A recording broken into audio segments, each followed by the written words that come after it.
Netaji indoor স্টেডিয়ামে বক্তব্য রাখছেন মুখ্যমন্ত্রী মমতা বন্দ্যোপাধ্যায়। সরাসরি চলে যাব। সহ সমস্ত অফিসাররা সহ সিএসসি সহ মেট্রো রেলের কেউ আসেনি না? না, আমি তো কাউকে দেখছি না। দেখ, তুমি পরে কথা বলিনি। আমি আমার সমস্ত ডিস্ট্রিক্ট ম্যাজিস্ট্রেট থেকে শুরু করে আমার যত প্রিন্সিপাল সেক্রেটারিরা আছেন বা পুলিশের কর্মদক্ষরা আছেন, কর্মদক্ষ মানে ইম্পর্টেন্ট অফিসার্সরা আছেন অল লেভেলে, ডিজি, ডিআইজি, আইজি থেকে শুরু করে এডিজি, ডিজি থেকে শুরু করে সকলকেই আমার অভিনন্দন জানাচ্ছি। জনপ্রতিনিধিরাও এখানে অনেকে এসছেন, আমার সহকর্মীরা এসছেন। আমি নাম বলে ছোট করতে চাইছি না, কারণ সকলে অনেকক্ষণ ধরে বসে আছেন, প্রায় বিরক্ত হয়ে গেছেন হয়তো, সেই জন্যেই আমি কিন্তু জানেন তো, সর্বধর্ম সমন্বয়ের একটা আশীর্বাদের প্রয়োজন আছে। যে কোনো বড় কাজ করবার আগে বড়দের, গুরুজনদের আশীর্বাদ নিতে হয়, এবং সেক্ষেত্রে আজকের দিনটিও খুব ভালো দিন। গতকালও খুব ভালো দিন ছিল, আজকের দিনটিও খুব ভালো দিন পুজোর পক্ষে। যখন মিটিংটা করেছিলাম তখন আমি পঞ্জিকা দেখিনি, আর আমি কিন্তু আপনাদের রামকৃষ্ণ মিশনের পঞ্জিকাটাকেই ফলো করি, কাজেই সেটা আমি দেখেছিলাম আর কি। আমি আমাদের প্রণাম জানাই স্বামী দিব্যা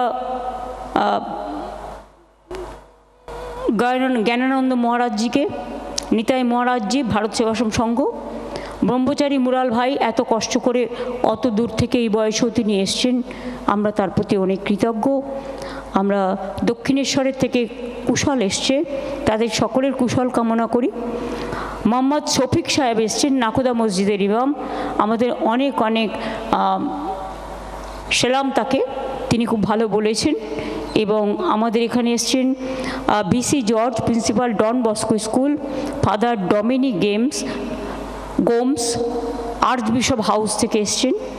আমাদের এখানে ডক্টর অরুণজ্যোতি ভিক্ষু বুদ্ধিস্টদের পক্ষ থেকে এসছেন।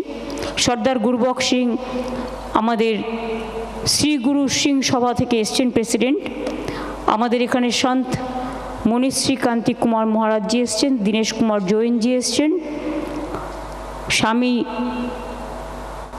জনালকানন্দ মহারাজ সেক্রেটারি আশ্রম, স্বামী বিবেকানন্দ অ্যানসেস্ট্রিয়াল হাউস এবং কালচারাল সেন্টার যেটা আছে স্বামী বিবেকানন্দের বাড়ি, স্বামীজির বাড়ি যেটা, সেখান থেকে এসছেন। তাদের সকলকে আমার প্রণাম জানাই। স্বামী নিহিতানন্দ মহারাজজি, রামকৃষ্ণ মঠ এবং রামকৃষ্ণ মিশন, কামারপুকুর হুগলি থেকে এসছেন। স্বামী প্রতীক্ষানন্দজি মহারাজ, তিনিও কামারপুকুর থেকে কষ্ট করে এসছেন, অত দূর থেকে, হুগলি থেকে। রামকৃষ্ণ মঠ এবং রামকৃষ্ণ মিশন, কামারপুকুর হুগলি, তাদের সকলকেই আমি অনেক অনেক ধন্যবাদ এবং অভিনন্দন জানাচ্ছি।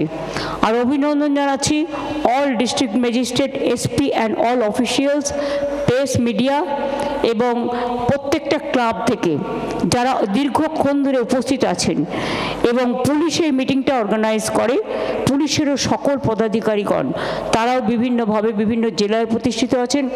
তাছাড়াও মোহনবাগান, মোহামেডান, আইএফএ, ইস্টবেঙ্গল সব ক্লাবেরই প্রতিনিধিরাও আছেন। এছাড়াও পুজো কমিটির যে অর্গানাইজেশন ফিয়াম, তাদের পক্ষ থেকেও শাশ্বত কাজলরা আছেন এবং তারা বক্তব্য পেশ করেছেন। আমার সাথী মিনিস্টাররা আছেন, তাদের কথা আমি আর বলছি না, কারণ তারা তো ঘরের লোক, সবাই ঘরের লোক, তো আর বলছি না। বাঙালির সেরা উৎসব দুর্গাপুজো, মা আসছেন, সবাই কথা বলেছেন। প্রতিবার আমরা এই মিটিংটা করি তার কারণ কোঅর্ডিনেশনটা আরও যাতে ভালো করা যায়। নিরাপত্তা, বিশেষ ট্রাফিক অ্যারেঞ্জমেন্ট থেকে শুরু করে electricity, drinking water, health facilities, কোনো দিকে যাতে ঘাটতি না হয় সেই কোঅর্ডিনেশনগুলো আমরা করি। সব ধর্মের মানুষকে আমরা সমবেত করি, তার কারণ আমরা বাংলায় একটা কালচার আছে, আমাদের সম্প্রীতি, আমাদের সংস্কৃতি, আমরা সবাই সব ধর্মের অনুষ্ঠানেই আমরা উপস্থিত হই। এবং বাংলার দুর্গাপুজো এটা আমাদের জাতীয় উৎসব, এই উৎসবেতে সবাই নিজের মতো করে করেন, তাদের সকলকে আমার অনেক অনেক ধন্যবাদ এবং কৃতজ্ঞতা। এখানে ফিজিক্যালি যারা উপস্থিত আছেন কলকাতার পুজো কমিটিগুলো, আর ভার্চুয়ালি যোগ দিয়েছেন আমার জেলার পুজো কমিটিগুলো, তাদের আগাম শারদীয়া অনেক অনেক শিউলি শুভেচ্ছা এবং শরৎকালের কাশফুলের অভিনন্দন জানাচ্ছি। আমাদের এটা প্রাণের উৎসব এবং ইউনেস্কো যখন ইনট্যাঞ্জেবল আমাদের কালচারাল হেরিটেজ অফ হিউম্যানিটি হিসেবে মর্যাদা দিয়েছে, সেটাকে ধরে রাখার দায়িত্ব আমাদের সকলে। অনেকে আবার কোর্টেও চলে যায়, সাথে সাথে আমি একমত।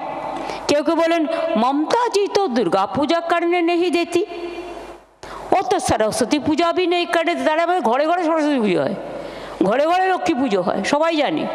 গণপতির পুজোও এখানে হয়, সব পুজো হয়, এমন কোনো উৎসব নেই যা হয় না। আমাদের দুর্গা পূজা, যখন আমি দুর্গা পুজোর ব্যাপারে মিটিং করি, কেউ কেউ কোর্টেও চলে যায়, কেউ কেউ বলে কেন ওদের সাহায্য করা হবে। আরে ভাই, এটা একটা উৎসব,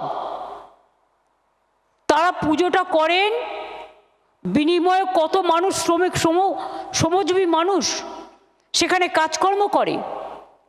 আজকে 6 মাস ধরে পাড়ার ছেলেমেয়েরা ঘরবাড়ির কাজ ছেড়ে কি থিম হবে, কখন কি করবে, তারা নিজেরা 3 মাস ধরে 4 মাস ধরে এই পুজোটার কি করে সাফল্যমণ্ডিত করবে। একটা পুজো যেই শেষ হয়ে যায় তখনই তাদের থিম শুরু হয়ে যায়, এবং তারপরে তারা এটা মন প্রাণ দিয়ে করে। আমাদের এই বাংলাতেই বড় ক্লাব, যেগুলো মাঝারি ক্লাব এবং ছোট ক্লাব নিয়ে 45,000 পুজো হয় ক্লাবের। রাজ্য পুলিশ এলাকায় 42,000-এর বেশি, কলকাতা পুলিশ এলাকায় প্রায় 3,000টি। এছাড়াও এর মধ্যে মহিলা পরিচালিত পুজো অনেক আছে, বাড়ির পুজো তো আছে, ফ্ল্যাটের পুজো আছে, তাছাড়াও অনেক ছোট ছোট ক্লাব আছে, তাদের পুজোও আছে। আবার অনেক পরিবার আছেন যারা চিরকাল পুজো করেন, দুর্গা পুজো, তারাও আছেন। পুজো কার্নিভ্যাল সকলের আকর্ষণ, এটা আমরা 5 অক্টোবর করব। অর্থাৎ 3 দিন আপনারা পাবেন বিসর্জনের দিন। মহালয়া তো বলছি না, এগুলো আপনারা জানেন। শুধু আমি ওটা বলবো যেটা হচ্ছে আপনাদের বিসর্জনের দিনটা 2, 3, 4 থাকবে, যার যেদিন ইচ্ছে। কারণ লক্ষ্মী পুজোর আগের দিন আমরা একটা দিনই পাবো, সেটা হচ্ছে 5 অক্টোবর। ওই দিনটা পুজো কার্নিভেল থাকবে। কাজে এটা তো প্ল্যানিং করে নিতেই হয়। পুলিশ, ট্রাফিক ম্যানেজমেন্ট থেকে ল অ্যান্ড অর্ডার সবই দেখবে। তারা দিন রাত খেটে পরিশ্রম করে, এখন তো তৃতীয়ার দিন থেকে ঠাকুর দেখা শুরু হয়ে যায়, প্রথমার দিন থেকে প্রায়। আর বিশ্বকর্মা পুজো আর দুর্গা পুজোর 4 দিন মাত্র ডিফারেন্স এবারে এমনভাবে পড়েছে। কাজেই তারা তাদের পরিবার পরিজনকে বাড়িতে রেখে তারা কিন্তু মানুষের সারাক্ষণ ডিউটি করে। হেলথের লোকেরা, ফায়ার ব্রিগেডের লোকেরা, ডিজাস্টারের লোকেরা, প্রশাসনের লোকেরা, কর্পোরেশন থেকে শুরু করে প্রায় অনেকেই। পুলিশের যেন সমন্বয় থাকে কলকাতা পুলিশ আর রাজ্য পুলিশ এবং কমিশনারেটগুলোতে এবং জেলাগুলোতে, যাতে কারোর সাথে, জেলাগুলোতেও এখন খুব ভালো পুজো হয়।